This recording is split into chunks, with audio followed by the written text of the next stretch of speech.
নেপালের ইতিহাসে প্রথম নারী প্রধান বিচারপতি হিসেবে দায়িত্ব পালন করছিলেন সুশীলা কার্কি। দুর্নীতির বিরুদ্ধে জিরো টলারেন্স নীতি গ্রহণ করে তিনি অর্জন করেছিলেন অসাধারণ জনপ্রিয়তা। এবার সেই সুশীলা কার্কি বসেছেন নেপালের প্রধানমন্ত্রীর আসনে। প্রধানমন্ত্রী কেপি শর্মা ওলির পদত্যাগের পর থেকেই সম্ভাব্য উত্তরসূরি হিসেবে আলোচনায় আসেন সুশীলা কার্কি। তবে প্রধানমন্ত্রীর দায়িত্ব নেওয়ার পর আলোচনায় এসেছে তার ব্যক্তিগত জীবন। জানা গেছে সুশীলা কার্কির স্বামী দুর্গা প্রসাদ সুবেদী ছিলেন নেপালের ইতিহাসে এক আলোচিত বিমান ছিনতাই ঘটনার অন্যতম পরিকল্পনাকারী। মার্কিন সংবাদ মাধ্যম নিউ ইয়র্ক টাইমসের এক প্রতিবেদনে বলা হয়, 1973 সালের 10 জুন রয়্যাল নেপাল এয়ারলাইন্সের একটি বিমান বিরাটনগর থেকে কাঠমান্ডু যাচ্ছিল। সেই বিমানে যাত্রী ছিলেন বলিউডের জনপ্রিয় অভিনেত্রী মালা সিনহা। মাঝ আকাশে পাইলটের দিকে পিস্তল তাক করে বিমানটি ভারতের বিহারে নামাতে বাধ্য করেন দুর্গা প্রসাদ সুবেদী।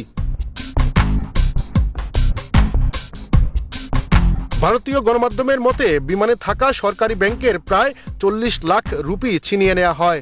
ওই টাকা গাড়ি করে দার্জিলিং হয়ে পৌঁছায় নেপালে। ছিনতাইয়ের উদ্দেশ্য ছিল নেপালের রাজতন্ত্র বিরোধী আন্দোলনে অর্থ জোগাড়।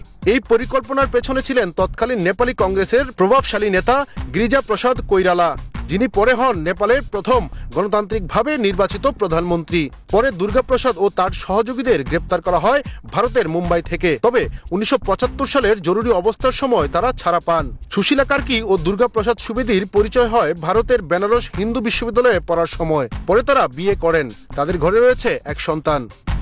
এস এম শামীম, সুখবর।